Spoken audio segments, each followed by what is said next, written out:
possessed by sex, I could destroy my hell. We could be dancing over coals, and we'd never know, we'd never know. Okay, hello. Welcome back. For those of you who are visiting for the first time, all references will be to the right. Okay, and today we are going to talk about the Word of God. Now, in my one of my very first videos, I was talking about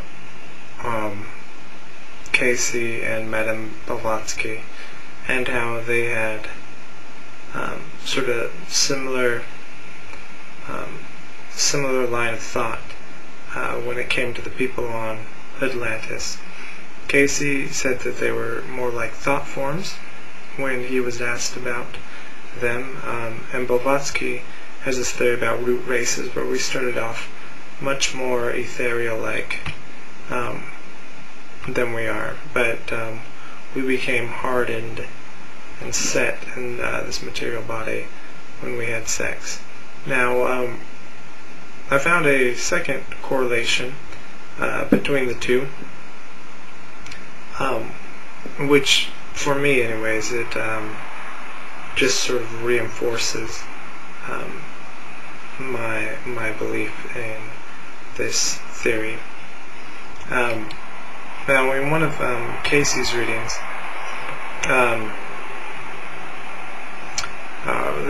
someone asked him about the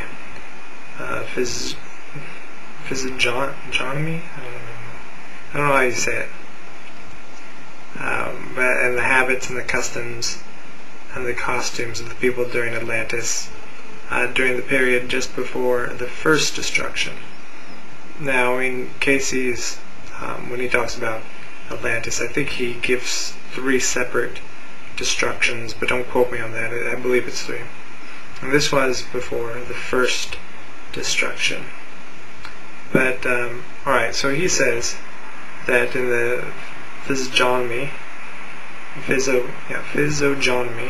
that there was that of a full head with an extra eye, as it were, in those portions that became what is known as the eye. Okay, so he said there was an extra eye. And we have Blavatsky, and she talks about how there were 4-armed human creatures in the early days of the male and female hermaphrodites with 1 head, yet 3 eyes. They could see before them and behind them. Kalpa later, after the separation of the sexes, men having fallen into matter, their spiritual vision became dim, and accordingly the 3rd eye commenced to lose its power. And also the 3rd eye receded into the head, and that's where we are today. So we have so we have this about an extra eye in our early days, from Blavatsky and Cayce, and that's just one more thing that correlates with their cosmology about how we were in this ethereal state beforehand. Now, one other book that talks about this ethereal state is this book, Aquarian Gospel of Jesus Christ by Levi. Okay, now in Aquarian Gospel of Jesus Christ by Levi, he talks about sort of the missing years of Jesus and how he went to India and Tibet and studied there. Now, in chapter 32 of it, Jesus is sort of explaining the history of man, and he was talking about how all creatures are thoughts of God on every plane, and that we all possessed a will, and in its measure had a power to choose. and we were all supplied with nourishment from the ethers of these planes, but that every living thing, over time, our will became a sluggish will, and that the ethers of the protoplast, the earth, the plant, the beast, the man began to vibrate very slow. Now, that's when it became dense or hard. It matches up with Cayce and Blavatsky. Now, also in the book, we're told what the word is. Now, this book, someone asked Cayce whether it was historically accurate, and he said that it was the experience of Levi. He actually experienced it, but at the end it said to him it was a fact. So, and this person, he asked a couple of questions about the book, whether they were accurate or not, and they talked about how Jesus went to study in Benares, but in the book, the Aquarian Gospel, he gives the name of like Udraka, and I believe that's what he said. And Cayce in the reading said he did study under there, but the teacher's name was Archaea.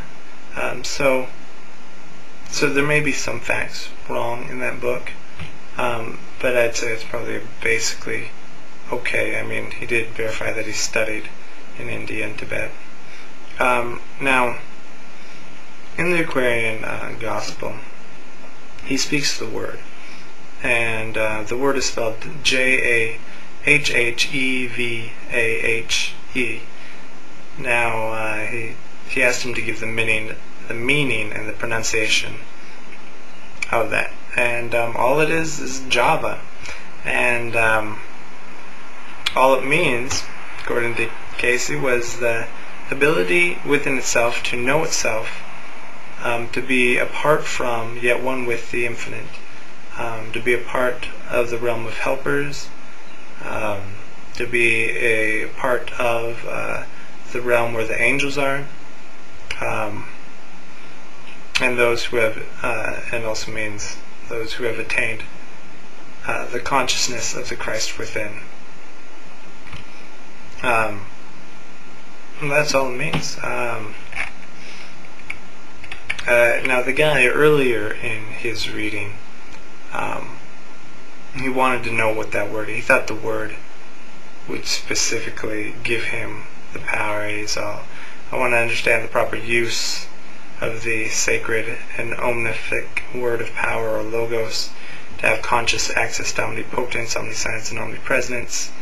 And Cayce tells him that he's asking what he knows not of, that the ability to speak this, to apply this, to be present in omnipresence, is attained by having fully and completely met all that has been error in the experience of the body, mind, and soul, in the earth experience.